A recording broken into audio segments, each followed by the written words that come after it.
Assalamu alaykum. Aziz vatanimiz Sharq Turkiston, Uyg'uristonning ichi va sirtidagi barliq Uyg'ur qarindoshlarim. Bugun Xitoy qo'lashqa az qoldi nomli programmamning 9 qismiga xush keldinglar. Men Gulshan Abduqodir, Kanadaning Toronto shahrida yashayman. Bugun Xitoy qo'laydigan az qoldi nomli programmamning 9 qismida men sizlarga Xitoy haqiqatan Amerika bilan urushamdi degan temada programma hazırladım. Aldı bilan shu programmam 9 qismga qarab yuzlanganiga qaraganda Xitoy qo'laydigan az qoldi nomli programmam biroz ilqi iziga tushib qoldi deb o'ylayman. Men o'zimmi bek xeyli rahatlab qoldim. Birinchi qismlarini chiqargan vaqtda beklam duduqlash bo'lib ketibdi ekan. Hozir 9 qismga kelganda o'zimni rahatlab qoldim. Ham programmamning ko'rish soni o'tgan juma kuni chiqqan 8 qism programmamni hozirgacha ko'rganlarning soni YouTube'da ve Facebook'ta bulup 3000'ga yaqinlashib qoldi. Bundan men intayin xo'shalman. Bu jarayonda shu tadbir yoy Turkiyadagi Abdulaziz Beşlivaraq inimiz qurgan tadbir yoy tor biti programmalarimni o'zim shundaq davomliq oluşup çıkıp turadigan shu Xitoy qo'laydigan az qoldi nomli programmamning tizimligini o'zing tor betiga qo'ygandan keyin ko'rish qitim sonimi shunchalik yuqoriladi. Undan boshqa yana 5-fevral arxivlari. Birinchi kitobimni shu 6-7 yilning oldida Gollandiya Uyg'ur radio televiziya shirkatini qurgan inimiz Absalom o'zining esil ovozi bilan 14 qismli qilib musiqalarni kirishtirib yaxshi ishlab chiqqan. Shu 5-fevral arxivlari birinchi kitobimga asosan shu 5-fevral arxivlarini maxsus tizimli qilib o'ziniki tadbir yoy kanaliga qo'ydi programmalarimni. Onundan başqa meningki ədəbi əsərlərim Tim Horton işliga ayal, Darvoz urilganda, Ontario keli bilan söhbət qatarlıq ədəbi əsərlərimni shu Avstraliyadagi Parizat G'ayrat xonim o'ziniki go'zal ovoz bilan yaxshi o'qib o'ziniki kanalda Parizat G'ayrat kanalda e'lon qilgan. Ondan boshqa shu 5-fevral arxivlari birinchi kitobninki ovozliq Absalom o'qigan ovozliq qismini shu Parizat G'ayratninki YouTube kanalda ko'ra olasizlar. Ondan boshqa Parizat G'ayrat yana meningki barliq maqolalarimni ovozliq o'qib, ovozliq asarlar sayib siqib yoritib, ko'p xizmatlarni qildi. Bu yerda Parizat G'ayrat xonimga, Absalom Niyoz inimizga, tadbir yoy shirkatning qurg'uvchisi Abdulaziz Beşlivaraq inimizga rahmatlarimni bildiraman. Mushu do'stlarning qo'llashi bilan mening qalamlarim orqali vujudga chiqqan asarlarim xalqimiz bilan yuz ko'rishib o'tiribdi. Meningki bugungi programmam har doimga o'xshash shu muqaddima, asos mazmun va shu xotimdan iborat 3 qismdan tarkib topdi. Xabaringlar bo'lgandek, Donald Trump ikkinchi qatam vazifaga chiqqandan keyin Meksika, Kanada, Xitoy qatorliq davlatlarga tomosha qo'shdi 10%. Meksika bilan Kanada umumyuzlik Donald Trump efendim bilan shu o'zaro kelishish pozitsiyasida bo'ldi. Ammo Xitoy undaq bo'lmadi. Amerika Kanadaga nima uchun bunchalar qo'pol muomala qildi? Bugun men bu haqda tafsilot to'xtalay desam, programmamning vaqti bek ishib ketar ekan. Men faqat programmamni 30 minut atrofida bo'lsa muvaffaq deb o'ylayman, chunki sizlarning vaqtinglarni bek og'im yo'q. Ham uzun so'zlab ketib vaqt ko'p bo'lib ketgan siri, ishib ketgan siri sizlarni zeriktirib qo'yamdiki deb ansirayman. Shuning bugun shundaqdimi yani programmamning vaqti bek ishib ketyotidi. Kanadaga nima uchun qo'pol muomala qildi bu temaga asos kirmayman.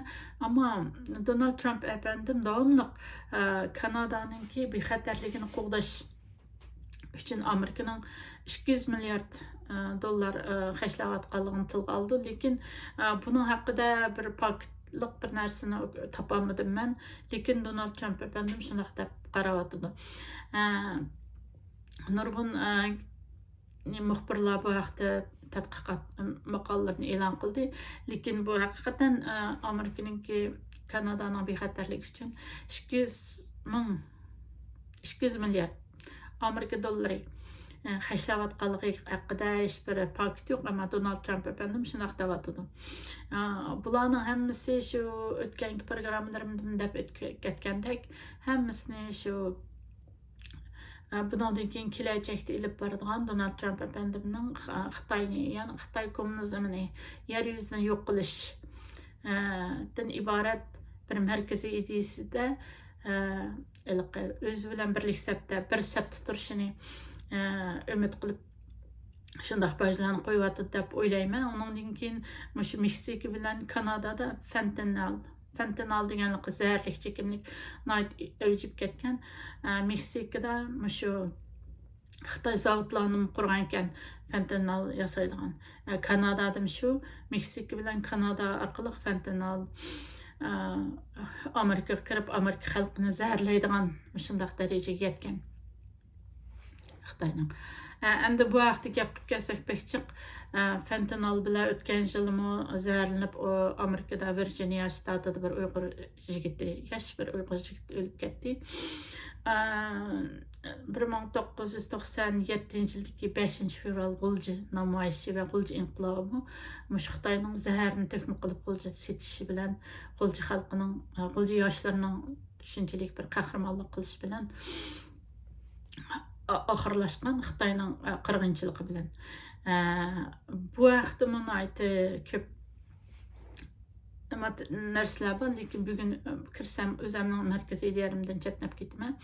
Xitoy shu o'tgangi programmamda deb o'tib ketdim. 1898-yili Angliya Xitoyninki Shangan qatorliq, Oman qatorliq joylarini shu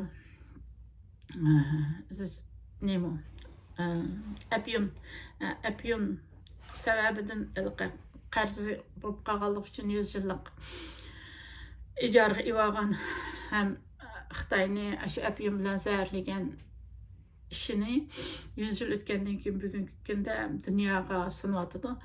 Birsi shu qarz pul taqtish yo'li bilan bir belvaq bir yo'lda muhim portlarni qarz tozga tushirish orqali muhim portlarni egallab shu portlar qarzni qaytarolmagan davlatlardan shu portlarni undan keyin mancha yillik, 100 yillik, 50 yillik, 40 yillik ijaraga olib berdi. Xuddi Angliyaninki Xitoy qilganning aynısini qilyotdi. Ham shu fentanyl degan zahar bilan dunyoga kirib kelyotdi. Bu Amerikaning oldiga o'tib ketish, Amerikaning oldiga o'tib dunyo xo'ja bo'lishdek shundaq bir yomon g'arizini amalga oshirishda Amerika xalqini mush fentanyl bilan zaharlashga tirishadi. Shuning uchun Meksika va Kanadalarga bundaq boj qo'yib o'tishning sabablarining biri shu. Xitoy qarshi birlik sabda mening yenim turishim kerak. Xitoyga bundaq fentanyl qatorliq zaharlarni yamrab ketish uchun Xitoyga zamin hozirlab emasligim kerak deyotdi. Meksikaninki bosh ministri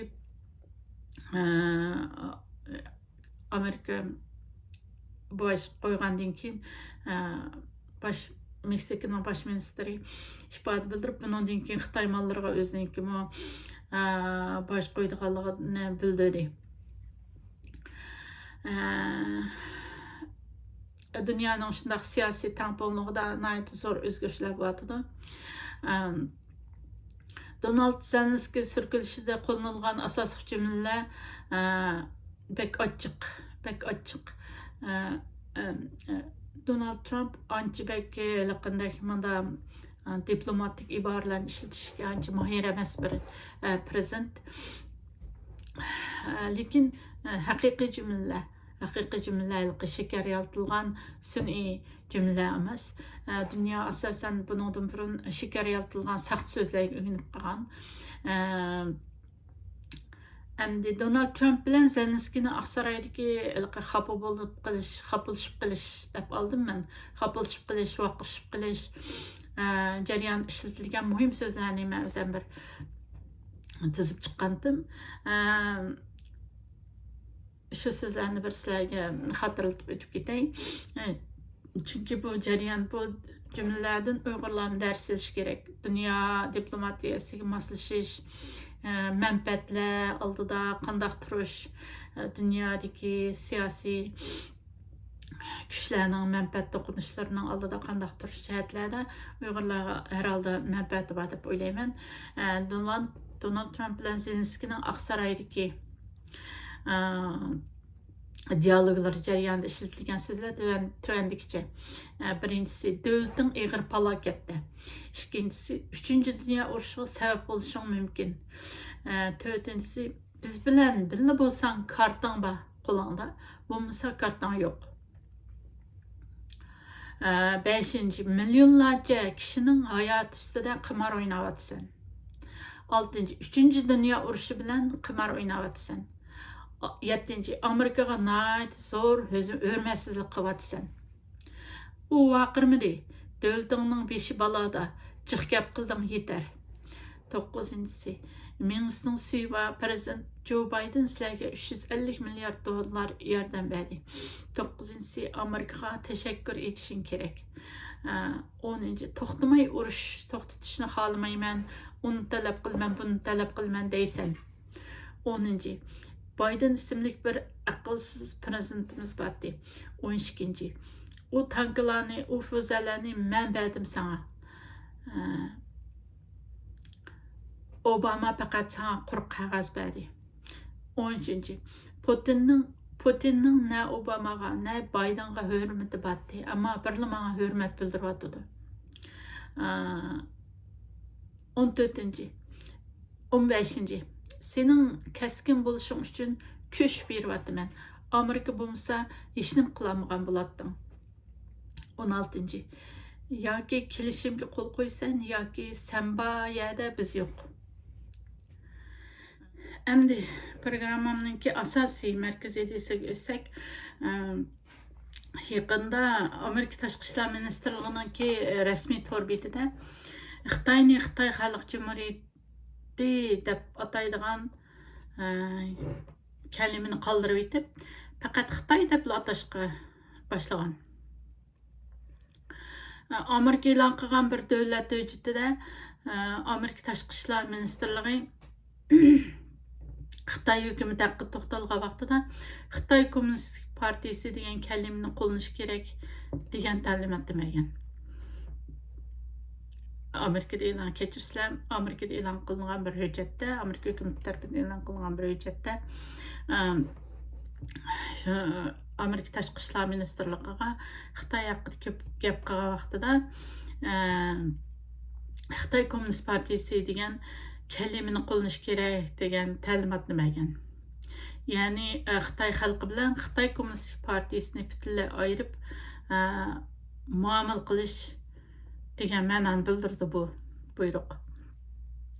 Ya'ni Xitoy Kommunist Partiyasining jinoiy qilmishlarini muayyanlashtirganda buni Xitoy xalqidan ayirib muomala qilish kerakligini muayyanlashtirmoqchi bo'lgan.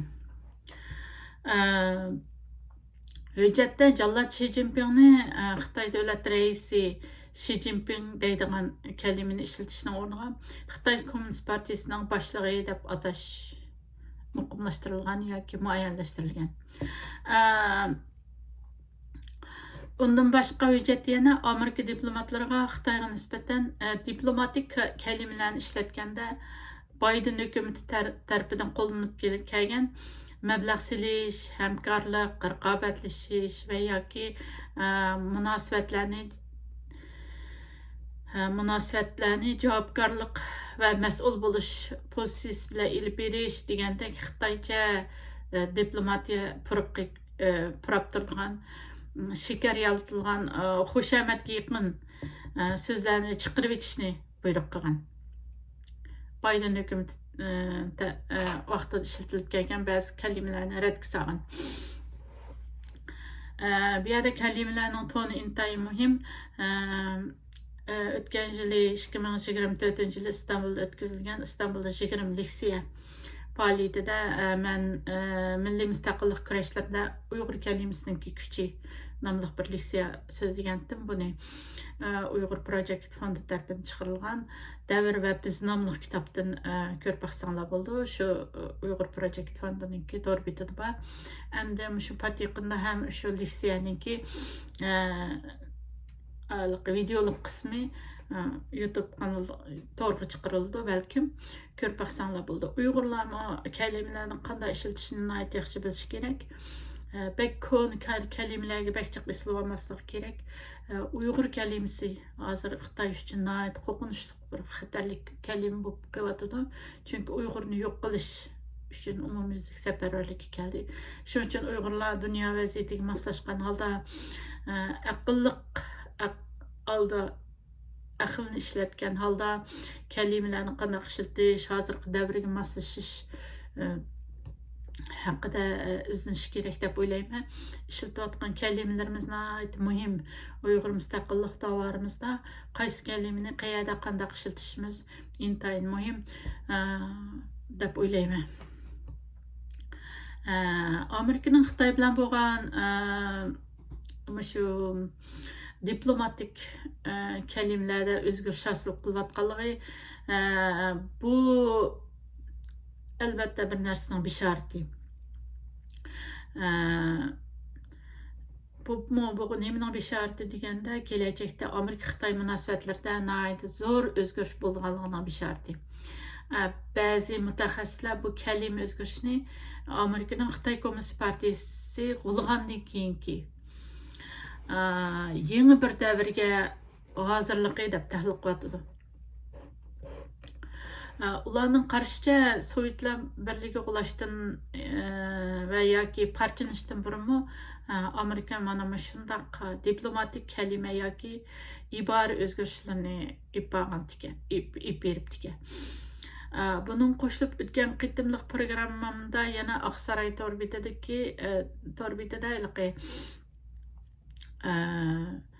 Amerika bir jango prinsipini qo'llaydi.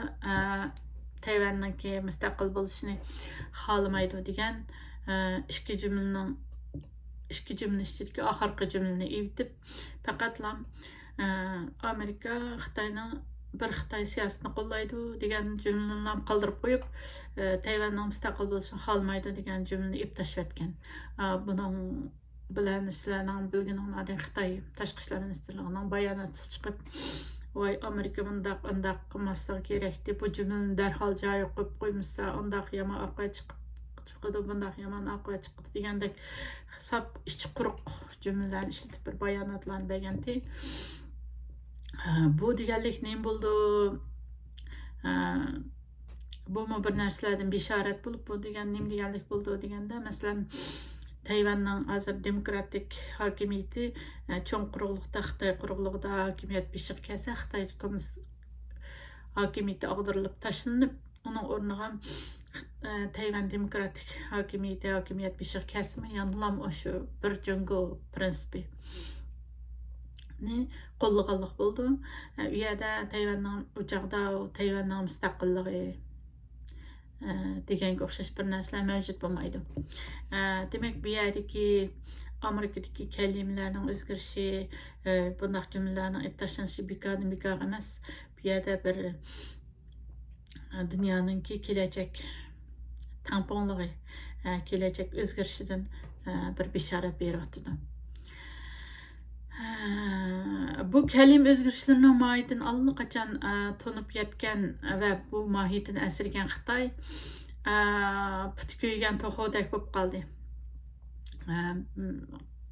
Yuqorida aytib ketmasa qarshi bayonotlarni berdi va tashqi ishlar ve Xitay Tashqi ishlar ministrligi bayonotchisi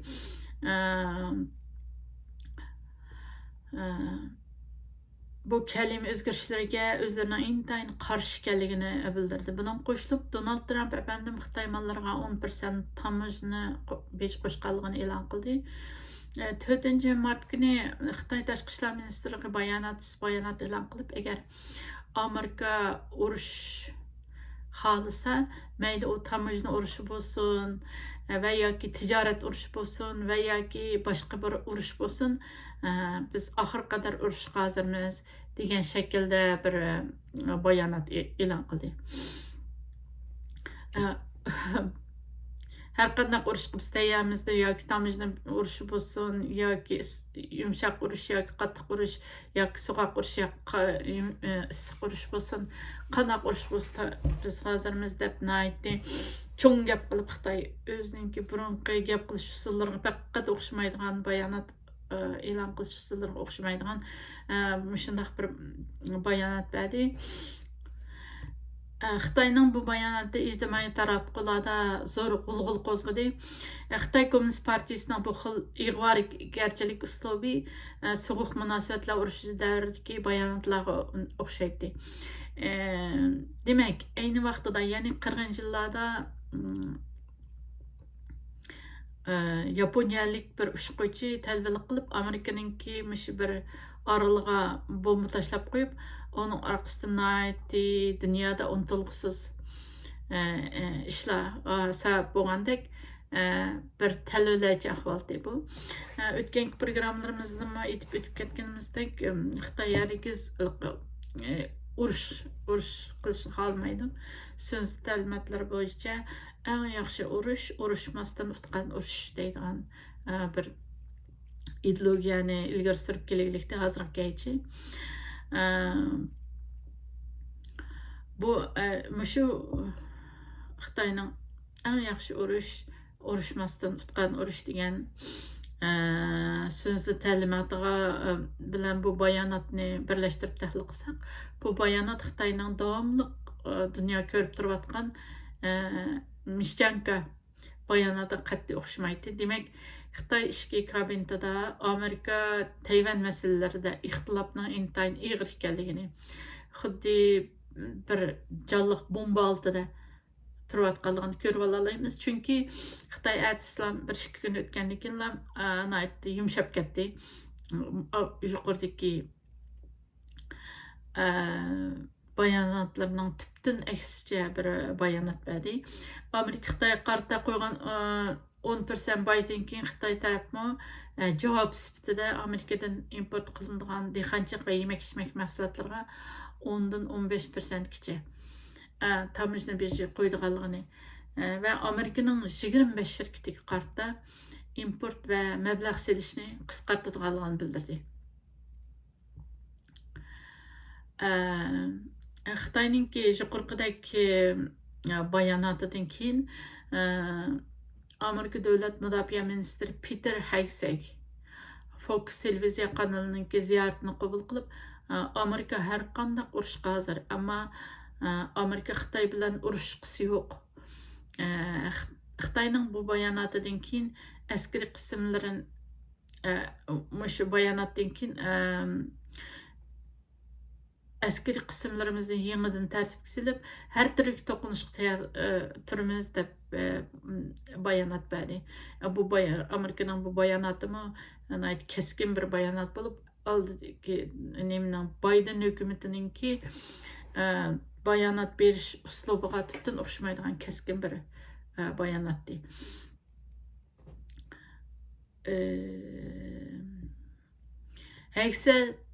Hegsethning bayonotidan keyin Xitoy intayin bo'shab ketdi va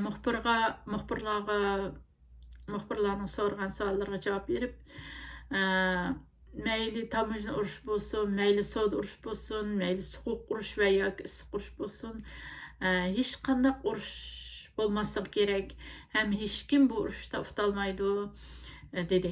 Xitoyning bu xil birda qattiq, birda mijiq pozitsiyasi dünya diplomasiyasida bir seçilik sifatida dünya bek mazaq qildi Xitoyni. Va buni bo'rini g'olishi yoki bo'rininki xirs qilish diplomatiyasi deb atadi dunyoda. Albatta, Xitoy bayonotchilar bundaq nozik xalqaro masalalarda o'z beshimchi so'zlayolmaydi. So'zlaydigan har qanday so'zni tasdiqlatish kerak. Bu shu sababdan Xitoy pozitsiyasining birda sovuq, birda ilman bo'lishi Xitoyning ichki qismidagi siyosiy to'qnashuvlarning ig'ir ekanligini ko'rsatib berdi. Onundan boshqa yaqinda yana Xitoyning xalq qurultiyi yig'ini bilan siyosiy kengash yig'ini, ikki yig'ini Beyjingda bo'lib o'tdi. Bu yig'inga Wang Yi riyosatchilik qildi, Xitoy tashqi ishlar ministri Wang Yi. Sizlar o'zinglar bilsizlar, Wang Yi Xitoyniki ko'kama, ushuq, shunda ushuqligi bilan dong chiqargan bir tashqi ishlar ministri. O qancha yillar ilgari Kanadaga kelgan vaqtda Kanadadagi muxbirlarning Uyg'urlar haqida so'ragan savollariga keskin savollarga javob berolmay, Uyg'urlar haqidagi so'ragan savollarga muxbirlarga vaqirab ketgan. Sen Şinjan'a bir bakanmı, sen üyeler kör bakanmı, sen aldıdı baş şeylerini kö dep aytmışım. Açıqlab so'zlab ketgan. Kanadada bek yilqi salbiy ta'sir paydo qilib, shunda g'ulg'ul qo'zg'agan.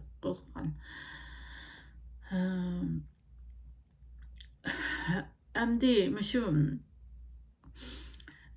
ikki yig'inda gerçi hozir Xitoyning iqtisodiy ahvoli intayin orqaga chekingan bo'lsa-mu, lekin yana Xitoyning kishi besh kirimini 5% oshiramiz deb va'da berdi. Lekin bütün chet el matbuotlari Xitoyning iqtisodiy ahvolidan orqaga chekinib ketganligini, ishsizlikdan ko'payib ketganligini, baloy ofatlarning jiqligi, vabo, shu sababdan cho'ng shaharlarning Xitoyning boş odamlar yo'q holatda, bo'sh quruq holatda qilayotganligini tilga olib kelyotdi. Bu yil undan boshqa 12 million Xitoy o'quvchi o'qish bitirgan bo'lsa-mu, ammo ularningki ish tepishi intayin qiyin masala bo'lib turayotganligi dunyo matbuotlarida so'zlanyotdi. Beyjingda ichilayotgan ikki yig'in mezgilda Xitoyning izdiraksiz yo'qolib ketgan generali Li Chaoming bu ikki yig'in jarayonida paydo bo'lib qoldi. Bu general uzun bo'lgan taratqularda hech qanday ko'rinmayotdi. Bu generalning qayta o'tirg'i chiqishi zo'r g'ulg'ul qo'zg'adi. Li Chaoming Xitoy ozodlik armiyasi quruqliq armiyasining general bo'lib, hisobot aniqlaymiz degan sabab bilan Shi Jinping tarafidan bu tutib turilayotgan yoki qo'lga olingan yoki izdiraksiz yo'qolib ketgan shunday bir ahvol edi.